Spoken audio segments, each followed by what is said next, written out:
Hey everyone, it's Roxana. I want to start with a story. A few years ago, my life felt like a hurricane. Career uncertain, relationships strained, and an endless to-do list. I was overwhelmed, pretending everything was fine, but inside, I was drowning in not enough. We all know that feeling. Life throws everything at us at once, and it seems like everyone else has it together. But here's the truth. Chaos is universal. It's not a sign of failure. It means you're in the arena, daring greatly. Today, let's talk about navigating chaos, not by hiding, but by finding the courage to stand in the storm, be vulnerable, and find our footing. This isn't about a perfect, chaos-free life. It's about showing up, being seen, and living wholeheartedly, even when things fall apart. Let's get into it. When life feels overwhelming, our instinct is to numb out. Ice cream, scrolling, binge-watching, anything to avoid discomfort. But real courage is stopping to acknowledge what we're feeling. Sit in the mess and say, I'm scared or I'm overwhelmed. Give yourself permission to feel without judgment. Check in, hand on heart, breathe, and ask, what am I feeling right now? Don't fix it, just name it. Naming emotions calms the brain. Let yourself feel and you'll find your way through. This is the foundation for everything that follows. After naming our feelings, the next step is to find an anchor in the present. Chaos makes our minds time travel, worrying about the future or replaying the past. But our real power is in the present moment. Mindfulness isn't about emptying your mind. It's about paying attention on purpose right now. The simplest anchor is your breath. Notice it, don't change it, just feel it. When your mind wanders, gently bring it back to your breath. That's the practice. Mindfulness isn't about perfect calm, it's about creating space between stimulus and response. In that space, you choose how to respond, not just react. Think of it as dropping an anchor in a stormy sea. The boat still rocks, but you're not swept away. Mindfulness can be as simple as feeling your feet on the ground or noticing the warmth of your coffee. Even 1 minute of presence builds resilience. Studies show mindfulness changes the brain, making us less reactive and more aware. The goal isn't perfection, it's practice. Start small. Media group. Person taking 5 deep breaths, eyes closed, close-up of chest rising and falling with slow breaths at stock at distribute_equally. 5 deep breaths, a minute of noticing. Build the muscle of presence, so when chaos hits, you have a place to return to. Find your anchor and come home to yourself. That's how you weather the storm. Right here, right now. We've named our feelings and anchored ourselves, but the mountain of overwhelm is still there. When everything feels too big, our brains freeze. The solution? Focus on one small, doable step. Don't try to tackle the whole mountain. Break it down, smaller than you think. If clean the house is too much, start with put 1 dish in the dishwasher. Make the first step so small it feels almost silly. Completing that tiny task gives you a hit of motivation and proves you're capable. Each small win builds momentum and self-efficacy, the belief that you can do hard things. Success isn't about massive leaps, it's about the courage to start. Celebrate the first shaky step, not just the finish line. Look at your overwhelming task and ask, what's one small thing I can do in the next 10 minutes? Write it down, do it. Then pause and acknowledge, I did that. That's how you climb, one small, brave step at a time. Don't wait for motivation, let action create it. The mountain shrinks as you move. Progress is built on tiny victories. Honor the process, not just the outcome.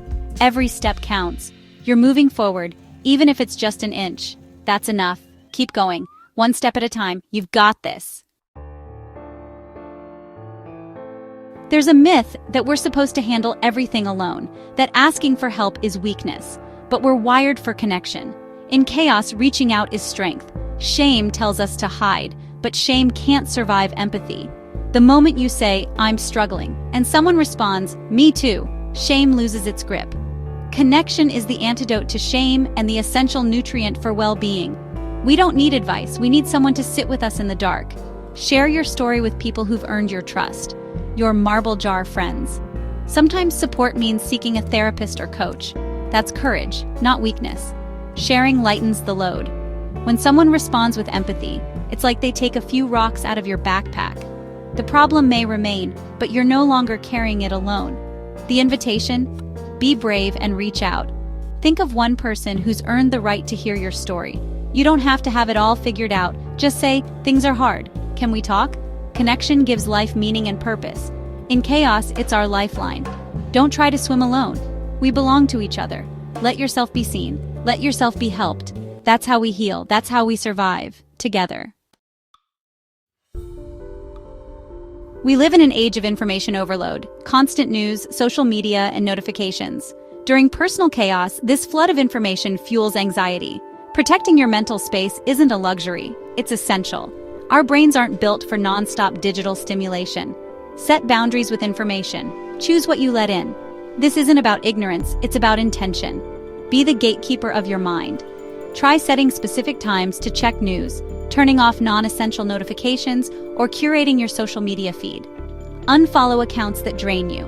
Follow those that inspire or uplift. Your attention is precious. Invest it wisely. Notice how you feel after scrolling. Energized or drained? Try a digital detox or simply read a book instead of your phone. Audit your information diet and make one small change. Take back your power, one conscious choice at a time. Your mind deserves peace. When life is chaotic, routines and rituals create stability from the inside out. Routines aren't about rigidity. They're about soothing your nervous system with predictability. Simple routines like making coffee, stretching, or reading reduce decision fatigue and anchor your day. Morning and evening rituals set the tone and help you recover. Start small, make your bed, take a daily walk, or drink water first thing. Rituals add meaning. Your morning coffee can be a moment of intention. Your skincare, a gentle act of self-care. Consistency matters more than perfection. Don't overhaul your life overnight. Pick one small routine and stick with it. Notice how it feels. Structure should serve you, not confine you. Find one place in your day for a comforting routine. It's not another to-do, it's a supportive anchor. Tell yourself, "I am worthy of care and peace." Let rhythm hold you when everything else feels uncertain. Small routines, big impact. There's wisdom in the Serenity Prayer. Accept what you can't change what you can, and know the difference. Much suffering comes from trying to control the uncontrollable. We waste energy fighting reality, traffic, other people, the past. The key is discernment. Pause and get honest about what's in your control. Make two lists, what you can't control and what you can. Focus on your side, your response, your attitude, your boundaries, your self-care. The list of what you can control is smaller, but it's where your power lives. Accepting reality isn't giving up, it's redirecting your energy to what matters. Let go of the rest. This shift reduces anxiety and frustration. You stop being a victim and start being the creator of your response. Try the 2-column exercise. Commit to focusing on your side of the page. That's how you take the helm, even in a storm. Adjust your sails. You can't control the wind, but you can steer your ship.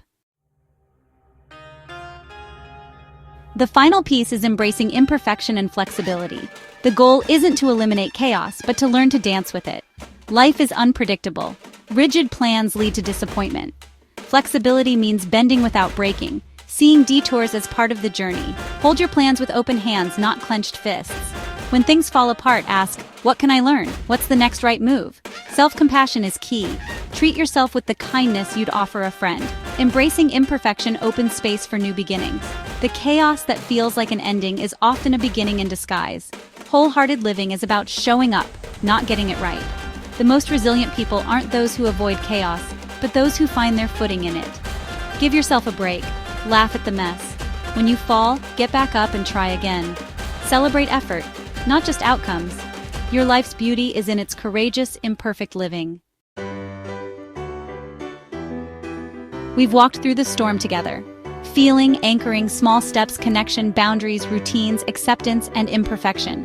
This isn't a checklist, it's a practice, a way of being. The goal isn't to erase chaos, but to build resilience to hold it. You're not alone in the arena. We're all here, daring greatly. Showing up for your life is a victory. Keep choosing courage over comfort. And remember, you are worthy of love and joy right now in the mess. Thank you for being here. Share your story or a small step in the comments. Be brave, be kind to yourself, and keep going. You've got this.